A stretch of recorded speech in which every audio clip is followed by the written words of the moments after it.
ಮಲ್ಮ ಬೆಟ್ಟ ಸಮೀಪದ ಜಾಗದಲ್ಲಿ ಆರಂಭಿಸಲಾದ ಯೋಜನೆಯಿಂದ ಜನವಿರೋಧದ ನಡುವೆ ಕೈಬಿಡಲಾಗಿದೆ ಎಂದು ಜಾಗದ ಮಾಲೀಕರು ನೀಡಿರುವ ಹೇಳಿಕೆ ಸ್ವಾಗತಾರ್ಹ.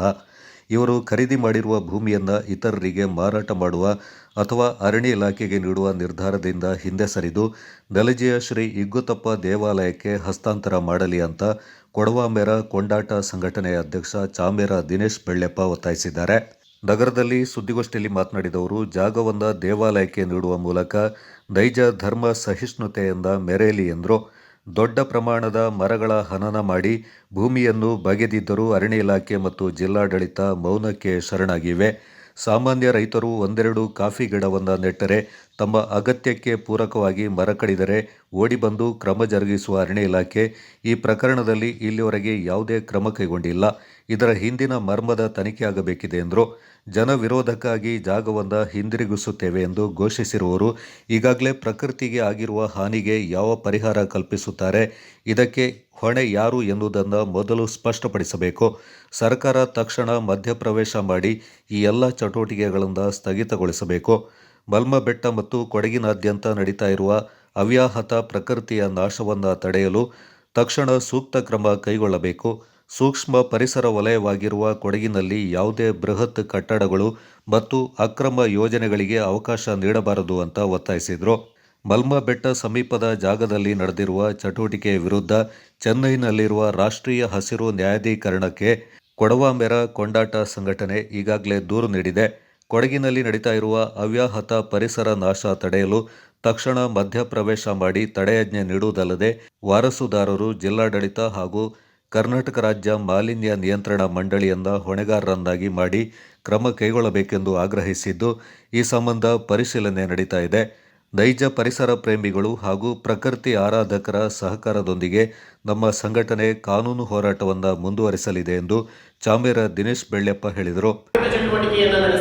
ನಡೆಸಲಿಕ್ಕೆ ಉದ್ದೇಶ ಇತ್ತು ಅಂತ ಹೇಳ್ತಾರೆ. ಅದಕ್ಕಿಂತ ಮುಂಚೆ ಪ್ರವಾಸೋದ್ಯಮ ಉದ್ದೇಶದಿಂದ ಮಾಡಿದ್ರು ಅಂತ ಸ್ಥಳೀಯರು ಹೇಳ್ತಾರೆ. ಈಗ ಅವರ ಹೇಳಿಕೆಯನ್ನೇ, ಅವರ ಸ್ಪಷ್ಟತೆಯನ್ನೇ ತಗೊಂಡು ಪ್ರವಾಸೋದ್ಯಮವನ್ನು ಮಾಡ್ತಾ ಇರಲಿಲ್ಲ, ಧಾರ್ಮಿಕ ಚಟುವಟಿಕೆಗಳನ್ನು ಮಾಡ್ತೀವಿ ಅಂತ ಆಗ್ತದೆ. ಧಾರ್ಮಿಕ ಚಟುವಟಿಕೆ ಅಂದ್ರೆ ಏನು? ಅಷ್ಟು ದೊಡ್ಡ ಪ್ರಭಾವಿ ವ್ಯಕ್ತಿಯಾಗಿ ವಿಶ್ವ ಪರಂಪರೆಯ ವಿಶ್ವ ಪ್ರಸಿದ್ಧವನ್ನ ಪಡೆದಕ್ಕಂಥ ಒಬ್ಬ ವ್ಯಕ್ತಿಯಾಗಿ, ಒಂದು ತತ್ವಜ್ಞಾನಿಯಾಗಿ ಧಾರ್ಮಿಕ ಪರಂಪರೆ ಅಂದ್ರೆ ಏನು ಅನ್ನೋದನ್ನು ತಿಳ್ಕೊಳ್ಬೇಕಾಗೋದು. ಯಾವುದು ಧರ್ಮ? ಧರ್ಮ ಅಂದ್ರೆ ನಾನು ಬೆಳೆಯೋದರ ಜೊತೆಗೆ, ನಾನು ಬದುಕುವುದರ ಜೊತೆಗೆ ಬೇರೆಯವರನ್ನು ಬದುಕಲಿಕ್ಕೆ ಬಿಡೋದು, ಬೇರೆಯವರನ್ನ ಅಷ್ಟೇ ಹಕ್ಕಿನಲ್ಲಿ ಅವರ ಬದುಕುವ ಹಕ್ಕನ್ನು ಕಸಿದುಕೊಳ್ಳದೆ ಅವರನ್ನು ಬದುಕಲಿಕ್ಕೆ ಬಿಡುವಂಥದ್ದು ಧಾರ್ಮಿಕ. ಆದರೆ ಮಲ್ಮದಲ್ಲಿ ನೀವು ಮಾಡ್ಲಿಕ್ಕೆ ಹೊರಟಿದ್ದೇನು? ಮಲ್ಮದಲ್ಲಿ ನೀವು ಮಾಡ್ಲಿಕ್ಕೆ ಹೊರಟಿದ್ದು ಯಾವುದೋ ಒಂದು ನಿಮ್ಮ ಸ್ವಯಂಕೃತ ಚಟುವಟಿಕೆಗಳಿಗಾಗಿ ಅಲ್ಲಿಯ ಜೀವ ಸಂಕುಲವನ್ನು ನಾಶ ಮಾಡಿದ್ರಿ, ಅಲ್ಲಿಯ ಪರಿಸರವನ್ನು ನಾಶ ಮಾಡಿದ್ರಿ, ಅಲ್ಲಿ ಇರ್ತಕ್ಕಂಥ ಪ್ರಾಣಿ ಪಕ್ಷಿಗಳಿಗೆ ಹಾನಿ ಮಾಡಿದ್ರಿ. ನಿಮ್ಗೆ ಅಷ್ಟು ದೊಡ್ಡ ತತ್ವಜ್ಞಾನಿಯಾಗಿ ನಿಮ್ಗೆ ಗಮನ ಬರಲಿಲ್ಬಾರ್ದು.